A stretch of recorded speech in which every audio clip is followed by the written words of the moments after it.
My husband is trying to convince me to move out of our house with our newborn because his sister can't sleep well, but then he wants to know how I'd sleep on the street if I kicked both of them out. When my husband suggested that his sister move in with us, I hesitated. I was 7 months pregnant, exhausted, and already stressed out from all the baby preparations. Adding another person to our small home seemed like the last thing we needed. But when he explained her situation, how she had lost her apartment and couldn't pay rent, it was hard to say no. He said it would only be temporary and told me a whole sad story to convince me. At least I must admit that at first it wasn't so bad. She moved in with just a few bags, mostly clothes and her laptop. She promised she'd only stay a couple of months until she could get back on her feet. She said she'd help around the house, contribute when she could, and wouldn't be a burden. I believed her because I wanted it to work. The warning signs started small. In the first week, she had already spread her stuff all over the living room, turning it into her personal space. Her excuse was that the guest room was too small to store her things. I bit my tongue and moved some of my baby's things to make room for her. She spent all day on the couch, scrolling through her phone or binge-watching shows, and somehow, I ended up cooking dinner every night. One night, as we were getting ready for bed, I talked to my husband. I told him I felt like his sister wasn't really trying to improve her situation, she wasn't even looking for work. He said that this was normal when you're going through a depression, something logical for her lack of work. She was overwhelmed and needed time to recover. Give her a break, he said, she's been through a lot. I wanted to believe him, so I let it slide. But the weeks turned into months and her behavior didn't change. She completely stopped pretending to look for work. Every time I tried to talk to her about pitching in around the house, she got defensive, saying she was too overwhelmed to focus on anything other than just surviving. My pregnancy wasn't easy. My feet were swollen, my back ached, and I had endless doctor appointments, but I still managed to keep the house running. Meanwhile, she left her dirty dishes in the sink and her laundry piled up in the bathroom. Every time I asked for help, she said she was too tired. It wasn't just the physical mess she created, but also the emotional tension. She made passive-aggressive comments about how lucky I was to have a supportive husband and how she wished she could stay home like I did. She acted as if being pregnant were a luxury, completely ignoring all the work it took to keep everything in order. I talked to my husband again, hoping that this time he would see my side. He listened, but his response was frustratingly neutral. He said he understood how I felt, but also pointed out that his sister had nowhere else to go. "What do you want me to do? Kick her out onto the street?" Her words hurt me because I never suggested that. I just wanted her to start contributing and to respect that this was our home, not hers. Then, the baby was born. I felt like my world changed in the best way possible. Holding my little one for the first time made all the pain worth it. It was like a reward after 9 months of pregnancy. In our first week at home after leaving the hospital, the baby cried non-stop. It was exhausting, but I expected it. That's normal with newborns. What I didn't expect was for her to bang on our door at 2 in the morning, yelling, "Can you please shut that baby up already? Some of us have to work in the morning." Work? She didn't even have a job. I was too tired to argue, so I focused on calming the baby down. But her complaints didn't stop. Every time the baby cried, she would groan loudly or make sarcastic comments about how thoughtful we were. She even started blaming the baby for her inability to find work, saying she couldn't focus on filling out job applications with all that noise. She had no problem venting her frustrations, but whenever I tried to talk to her about it, she played the victim. I told my husband that we needed to set some boundaries. I explained how her behavior was affecting both me and the baby. He nodded but didn't take any real action. He said he'd talk to her, but I never saw him do it. One night, he sat us down for a family discussion. He said he wanted to address the baby situation and how it was impacting his mental health. He claimed he couldn't sleep, couldn't focus, couldn't find any peace with a baby crying all the time. I told him that peace could be found elsewhere. It wasn't easy for him, I knew. But no, that wasn't what he had in mind. He suggested that the baby and I move in with my parents for a few months until things calmed down. And he said it in a tone like he was just casually telling me that milk goes in the fridge.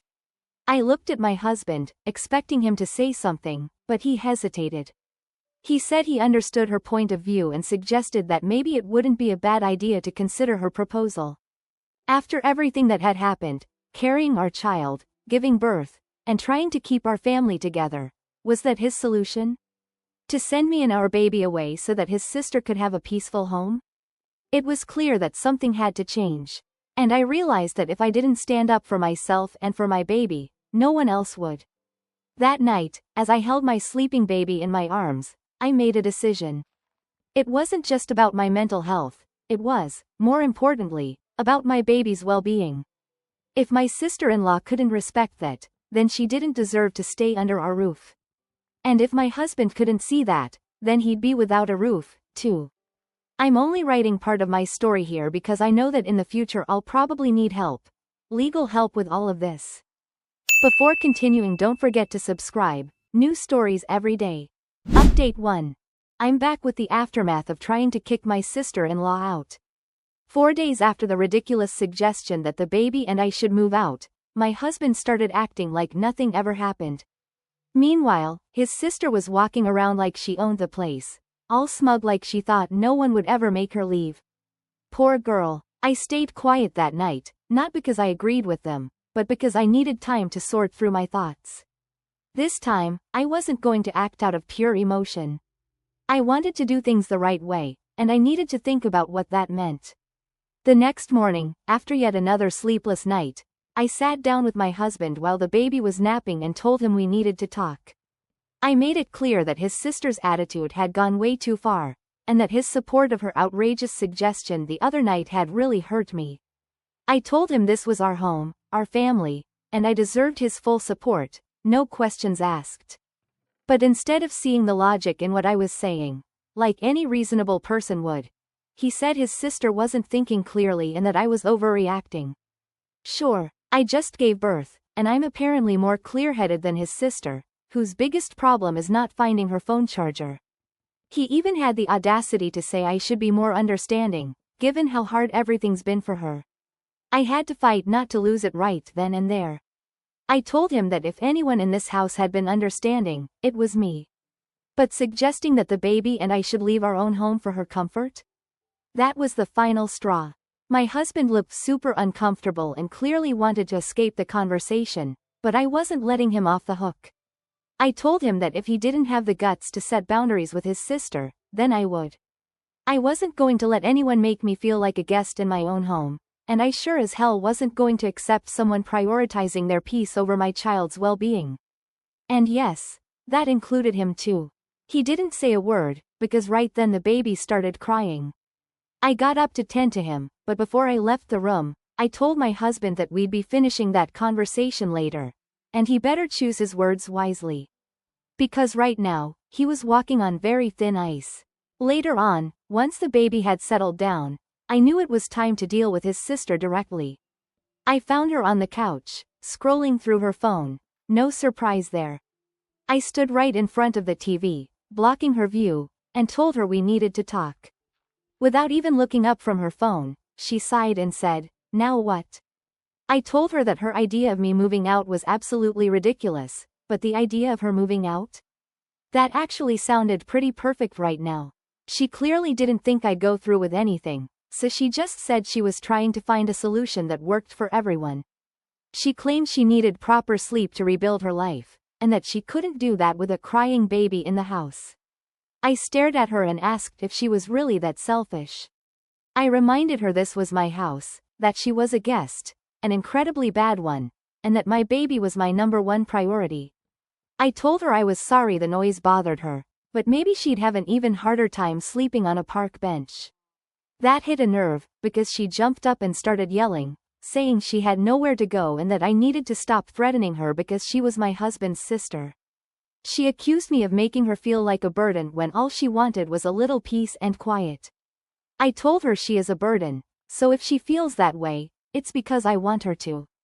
And I said it's because she's done absolutely nothing with her life and has no right to stay in my house while contributing absolutely nothing. I reminded her that when she moved in, she promised it would only be temporary, that she'd help around the house and do her best to find a job. but she hadn't followed through on any of those promises. I said I'd been more than generous, but my patience had a limit, and she had burned through it, big time. I told her she'd have to forgive me if I was out of patience, but I had none left for her. None at all. Right then, my husband walked into the room, probably drawn by all the yelling. He looked at both of us, completely unsure of what to do. Predictably, his sister immediately started playing the victim, saying I was throwing her out when she had nowhere else to go. I turned to my husband and gave him a look that said, "You better handle this right or you're next." I warned him that if he couldn't see the obvious, then he was part of the problem too. I don't know if it was what I said or the way I looked at him, but for the first time throughout this whole mess, he actually took my side. He turned to his sister and told her that if she wanted to stay, she'd have to apologize and start contributing around the house. She lost it, saying she felt entitled to be treated better and that what we were doing to her was unfair. I told her what was unfair was suggesting that I and my baby should leave our own home. Kicking her out? That was just taking out the trash and tidying up the house so it could look decent again. My husband tried to step in, saying we were all too emotional and that we needed to calm down and talk it through later, but I cut him off. I told him this was not up for negotiation, and I wasn't staying quiet anymore. There were two options: either his sister left, or both of them did. It was up to him. He sighed and said he understood where I was coming from. Then he turned to his sister and told her she needed to respect my decision. She looked at him in disbelief, and then, without saying another word, stormed out and slammed the door behind her. She left all her stuff behind, so she's not officially gone yet, but the decision is final. That night, as I rocked my baby to sleep, I felt like I had released everything I'd been holding in. It felt amazing. I slept like a baby myself, although, in my case, my baby doesn't actually sleep that well. Update 2. The morning after the confrontation, the tension in the house was thicker than ever. My sister-in-law avoided me like I was the plague, locked in her room and refusing to come out even to eat. I think deep down she was scared of me. My husband tried to say nothing about what happened. I cornered him in the kitchen after breakfast while the baby was napping. I asked him if he realized the damage his silence was causing. I told him I felt abandoned, left to fight alone in my own home while he stood on the sidelines. He stared at his coffee cup, avoiding my gaze, and mumbled that he didn't know what to do, that he felt trapped between his sister and me. He explained that she'd always been the fragile one in the family and that he felt responsible for her well-being, especially after her life had crumbled. I told him that although it might be admirable to care for his sister, it wasn't his job to let her trample all over me just so she could feel a little better. I reminded him that I was his wife, the mother of his child, and that I deserved to feel safe and respected in my own home. I made it clear that if he couldn't put our baby and me first, maybe he didn't deserve to be part of our family. That seemed to hit a nerve. Finally, he looked up and said he didn't want to lose me or the baby and that he'd try to support me more. But he asked me to give his sister a little more time to come to terms with everything before leaving. I told him no, her extra time was already up. I gave her a final ultimatum: 1 week, enough time for her to find a place and move all her things. Later that same day, I overheard her on the phone in her room. She was venting to someone, probably a friend, about how badly I had treated her. She played the victim, saying I was kicking her out when she had nowhere else to go. She complained about the baby's crying and how she couldn't sleep at night. I stood in front of her door, seething with anger. It took every bit of self-control not to barge in and put her in her place. Instead, I walked away and began making plans. Over the next few days, I started taking back my home. I gradually packed up her things, carefully folded her clothes, and put everything into boxes in the guest room. I wasn't going to give her any excuse to overstay her welcome when it was time to leave. My husband noticed but said nothing, probably because he knew he had no valid argument to question me. Finally, the week was up. That morning, I knocked on her door and told her it was time to go. She shot me a venomous look but didn't argue because she knew she couldn't win. She gathered her things in silence, shooting spiteful glares my way every time she passed by. My husband helped her load her belongings into the car. And no, I won't say it was for our baby, because up to that point, he hadn't done anything for him. When she finally left and the car disappeared into the distance, I felt such a huge relief I could finally breathe again. I turned to my husband and said that this was a new beginning for us, but only if he was willing to show that our family was us and that he was ready to put our happiness above everything else. He nodded and said he understood. He apologized for not supporting me sooner and promised he'd do better. I looked him in the eye and told him I was going to hold him to that promise, because I was never going to tolerate being treated like this again. That night turned out to be the best in a long time. Even the baby slept better, maybe because all that negative energy from my sister-in-law was finally gone. Update 3. A week after my sister-in-law left, the house finally began to return to normal. The baby was sleeping better, I was sleeping better, and even my husband seemed to be putting in extra effort to make things right. He had been attentive and remorseful.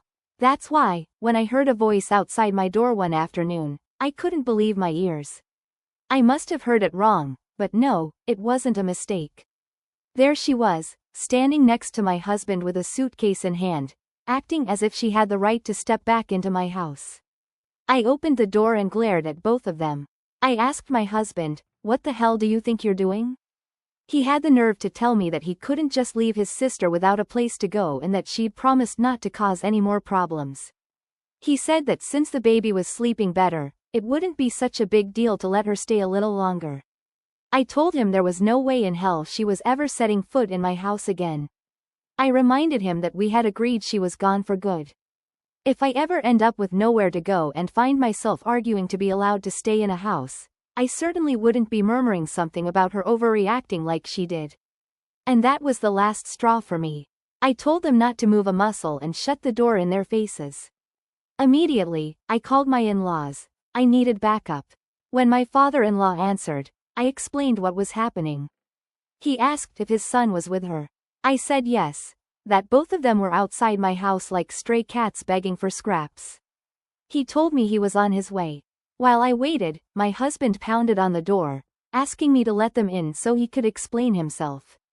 I yelled back through the door that there was nothing to explain, and that he'd better have his father arrive before I called mine. 15 minutes later, my in-laws arrived. My mother-in-law looked furious, but my father-in-law was strikingly calm. He walked up to my husband and asked, "What the hell were you thinking?" My husband tried to justify himself, saying he only wanted to help his sister and never realized it would get so bad. My father-in-law said that he was being disrespectful to his wife, to the mother of his child, and to his own son. Then my sister-in-law started complaining that it wasn't fair, that she was the one who needed support. My father-in-law cut her off cold. He told her she'd already done too much, way too much for her. Then he asked if she had ever stopped to think about me. Before my husband could say a word, I grabbed my phone and called my dad. I didn't care if this turned into a war. I needed someone in my corner. He arrived within 20 minutes, his face a storm of fury. As soon as he got out of the car, he demanded to know what was going on. Credit where it's due, my father-in-law didn't even try to sugarcoat the situation. He laid it all out. He apologized for his son's behavior and said he was ashamed of how things had turned out. My dad, who was like a nuclear button ready to go off, looked at my husband and told him he didn't deserve to be called a husband or a father.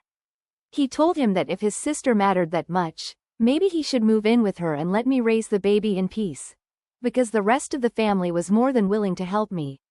At least he didn't hit him or anything like that, but I'd be lying if I said I wasn't shocked. My husband started begging, saying he was sorry and only wanted to do what was best for everyone. All the while, he kept calling him, "Sir." My father-in-law snapped, "Enough with the chatter." Without another word, my dad and my father-in-law stormed into the house and began packing up my husband's things. He followed along, pleading, but no one listened. My sister-in-law tried to stop them, shouting for them to halt, but my mother-in-law grabbed her arm and told her to shut up or she'd cover her mouth with glue. Suddenly, my sister-in-law wasn't as cocky as she'd been when she'd suggested I move out. She looked like a wet, scared cat. When they were finished, all of my husband's belongings were piled up on the front lawn. My father-in-law turned to my husband and told him to take his circus and his sister somewhere else. He said that this was tough love and that they needed to be taught a lesson. He added that if we'd found out about this sooner, they would have been kicked out long ago. My husband fell to his knees, begging for forgiveness. He said he didn't want to lose his family and would do anything to fix things. My father-in-law shook his head. He said that if I called them out, it was because I had already made up my mind, and that I wasn't going to forgive them. And he wasn't wrong. My husband and his sister climbed into their beat-up car, with their stuff crammed into the backseat. My dad stayed with me for a while, holding the baby and assuring me that I had made the right decision. He even joked that if he could be good with kids, he'd be way less intimidating. Then, my father-in-law apologized once again, saying he regretted not stepping in sooner. I told him it wasn't his fault and that I appreciated his support now. Now, I'm in the baby's room, rocking him in my arms. I whisper that everything's going to be okay, that we don't need anyone who can't put us first. I don't know what the future holds, but one thing I'm absolutely sure of. I'm never going to let anyone, not even my husband, make me feel insignificant ever again. Edit. For anyone wondering, the house is rented. We didn't sign a lease because it belongs to a close friend of my father.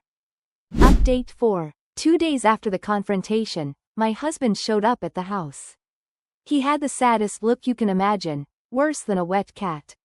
I know some people might not like how I refer to my husband, but honestly, after suggesting that I move out of my own home with my baby, I can't think of a more accurate description. If anyone's too sensitive or a defender of such folks, well, I'm sorry for them. Their lives will be very miserable. I opened the door just enough to block his view of the inside and asked, "What do you want?" He said he was at a friend's place, reflecting on everything that had happened. He admitted he'd realized all the mistakes he'd made and deeply regretted it all. He told me he couldn't understand why I'd let his sister come between us and that he should have been on my side instead of giving in to her demands. He was crying as he begged me for another chance, promising that he would never let anyone come between us again. Not that this was the first time he'd made that promise. I told him that I'd made a decision, too. I was going to file for divorce. It wasn't a spur-of-the-moment decision, but everything clearly showed that it was for the best. I explained that his behavior over the past few months made it clear I couldn't trust him by my side. I couldn't keep putting our family second while he put his sister, a friend, or anyone else above us. Of course, he said he didn't want a divorce and that we could work things out if I'd just give him another chance. I replied that chances were for people who showed genuine remorse before things get to this point. Not only had he promised that his sister would leave and lied about it, but he even tried to bring her back into the house despite everything. And that's not even mentioning all the other issues that had been brewing long before I decided to kick her out. I asked him how he expected me to feel safe or valued with him after that. I hadn't told either his parents or mine what was happening because I thought I could handle it alone. I now realize that was a mistake. If I'd spoken up sooner, maybe it wouldn't have come to this. But I also believe it shouldn't have gotten this far if my husband had defended me. The fact that I had to call his parents so he'd finally see how terrible everything was another clear sign. I knew his sister had a complicated relationship with her own parents. She ran away at 16 and rarely kept in touch ever since. At one point, I thought that letting her stay with us might help mend some of those old wounds. Now, it was clear that it had only made everything worse.